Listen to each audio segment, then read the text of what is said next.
mga brothers on the wheels, welcome back sa ating motorcycle test ride review. So today's episode mga brothers, mabilisan lang, ite-test ride review natin itong Rapid 150 ng Rusi. Yes, mga brothers, sa wakas. At bago tayo magpatuloy dyan mga brothers, shoutouts nga pala sa may-ari ng motor, walang iba kundi si Kuya Wheels. Alright, so si Kuya Wheels mga brothers is nagtatrabaho po dito sa Baby's Moto Parts. Dito po yan, along the road po yan, Barreto yan, no? So madadaanan nyo po yan kung papunta kayo ng Subic at papunta kayo ng bayan. So okay na okay po ang service nila rito, kompleto sila ng pyesa at mga accessories pagdating sa motorsiklo. At syempre, si Kuya Wheels lang naman ang gagawa ng isang motorsiklo. So mabalik tayo mga brothers, pakargaan na natin ito ng gas.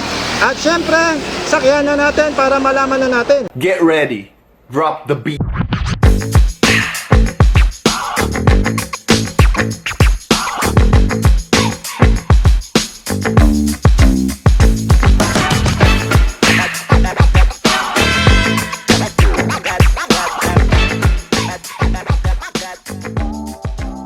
So oo nga pala mga brothers, bago natin sakyan, nagkaroon na tayo ng walk around review nito. Ayan, at nagkaroon na rin tayo ng update stock nito sa Rusi Olongapo. Pero sa mga wala pang idea kung ano ba yung specs at features ng motor na ito, mag-quick walk around muna tayo. Ayan, para may idea kayo, no? So dito sa kanyang gauge panel, analog ito. Ayan mga brothers, makikita nyo naman meron itong speed meter dito, kilometers per hour. At tumakbo na ito ng almost 7,000, no? Ito yung fuel gauge niya mga brother, nandito sa baba. Yung left and right niya, ayan. Nakikita nyo naman, pinaghiwalay. At meron siyang high beam. Mga basic switches meron dito sa isang speaker. Kill switch, on and off ng headlight, electric start, busina. I think pinalitan na ito ni Kuya Wheels. Compact core na siya, mas solid tumunog. At preno sa likod at preno sa harap. Yung side mirror, pinalitan na rin. May pagka-carbon fiber yung style ng skin niya. At meron din itong blind spot mirror. I think ito yung papalayo. Ayan. Tapos sa harapan mga brothers, meron itong LED na daytime running lights. And LED na rin yung kanyang headlight. No? Pero ang stock nito mga brothers is halogen pa. Pero pinalitan na ni Kuya Wheels. No? Sa likod, naka-LED na rin ito mga brothers. Ayan. Kita nyo ba? Ay, makikita nyo at sa natin yung turn signal lights niya na LED na rin. Ayan, oh. So ayos na ayos, di ba? Okay? So wala itong floorboard mga brothers, no? Dahil parang isa itong maxi scooter at inspired ang design nito sa Aerox ng Yamaha. Oh, so good thing meron siyang USB outlet dito para sa charging ng ating mga gadgets. At naka-anti-tap na rin ang susian nito. Punta tayo sa kabila para makita nyo. Ayan. Tapos may package dito. Dalawa, ayan, may lagayan nga notebook o basahan ni Kuya Wheels to. Pwede nyo rin paglagyan ng mga siguro bottle of water, pero baka malaglag kasi hindi siya malalim. Tama lang. At mahaba ang floorboard. So pwede ka dito, no? May utility hook dito para sa mga dalahin. Ayan, pinalitan na rin ni Kuya Wheels. Okay, may sporty muffler siya dito na maganda ang pagkaka-muffler cover niya. Ayan, malapad. At ito, dinagdag na accessories, no? In suspension, naka-dual shock siya. Adjustable po ito.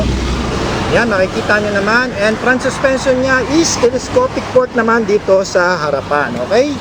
Tapos, naka-disc brake ito mga brothers sa harap na dual caliper. Ayan, at axial ang pagkakaposisyon nito, no?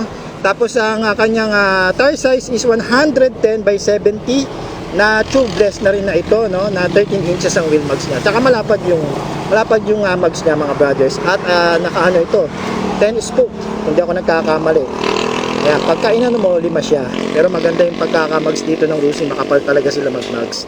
At may dating, may kulay black dito at kulay silver. Sa likod, ganun din na 13 inches na wheel mags. At syempre, mas malaki dito yung gulong niya na 130 by 70. Ayan, cordial din ang brand, tubeless din, no? Preno sa likod mga brothers, drum brake, no? So sa makina mga brothers, basic pa rin naman na GY6 engine ng Honda. So wala kayong po problemahin, no? Pagdating sa pyesa, ito yung panggilid niya. Ayan, no? 150cc. Ayan, air-cooled dito, no? Siyempre. At may kickstart, carburetor na Euro 3 compliance. Ayan mga brothers, no? Single overhead cam po yan na 2 valve. Of course, this is a 4-stroke na motorsiklo. Lipat tayo sa kabila para makita nyo rin. So maganda na rin dito yung kaha, no, ng pinaka makina. May dating na rin siya dito. Maganda rin yung tarhagar niya dito. Yan yung air filter doon, okay din naman. So na-discuss na natin yan sa ating walk around. So ngayon mga brothers, sakyan na natin. Brothers on the Wheel, bago tayo magsimula, isa po munang paalaala. Isa po itong budget scooter na pangmasa. Meaning, wag tayong masyadong mag-expect sa performance at features ng motor.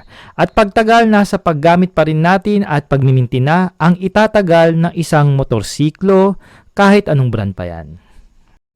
Okay mga brothers, i-breakdown na natin kung ano ang aking mga na-experience nang na-ride ko itong Rusi Rapid 150. Una, ang kanyang upright position pagdating sa kanyang riding, na para sa akin nagbibigay ng komportable at ginhawa sa pagmamaneho.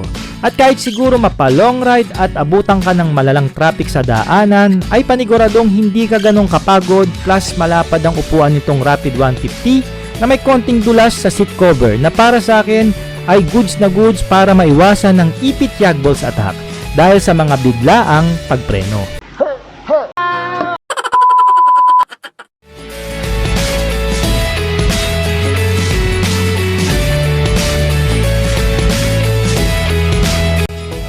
Second, ang kanyang itsura mga brothers. Kahit alam nating inspired ang Rapid 150 sa Aerox ng Yamaha, ay hindi natin matatanggi na maporma rin ito kung usapang sporty scooter. Dahil nga naman sa kanyang curves at edges pagdating sa fairing nito. At samahan pa ng mapormang decals sticker ng Rapid 150 sa kanyang side fairing. At split headlight na talaga namang very imposing ang datingan pag humarap na sayo ang scooter na ito.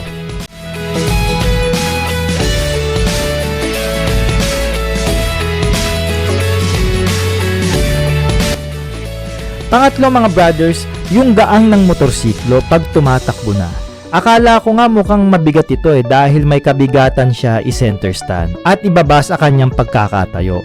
Pero hindi pala dahil nasurpresa ako sa kanyang kakayahan na maging magaang habang tumatakbo dito sa sigsag ng Olongapo City. Na para sa akin nakaka-apekto naman talaga ang kanyang malapad na low profile na street tire at 13 inches na wheel mags. At dahil nga magaang lang siya imaneho, basic lang sa Rapid 150 ang mga kurbada dito sa amin. At madali kong maihiga itong scooter, hindi yung higang semplang mga brothers ha. What I mean, madali mo itong maililiko sa mga daanan.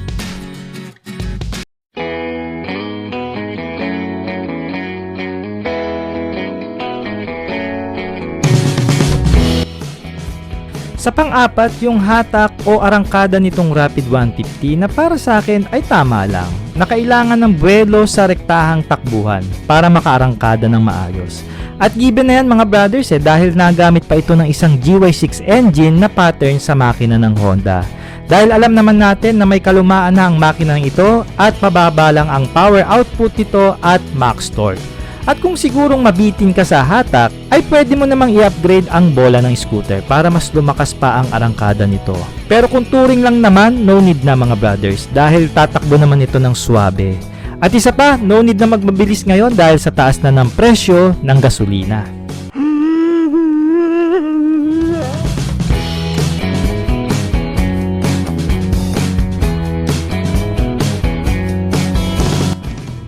Panghuli, suspension at preno. So sa suspension, napansin ko mga brothers na matagtag yung likod pag idinadaan ko sa mga malulubak na daanan. Kung may papalitan ako dito, kung halimbawa kukunin ko yung rear suspension niya, papalitan ko na kagad ng aftermarket. Pero sa front suspension, okay naman at swabe naman maglaro. Sa preno mga brothers, dahil nga given na isa itong budget scooter, ayos lang naman. Responsive naman ang kanyang front disc brake at drum brake sa likuran. So okay naman ang performance niya basta isabay mo ipreno.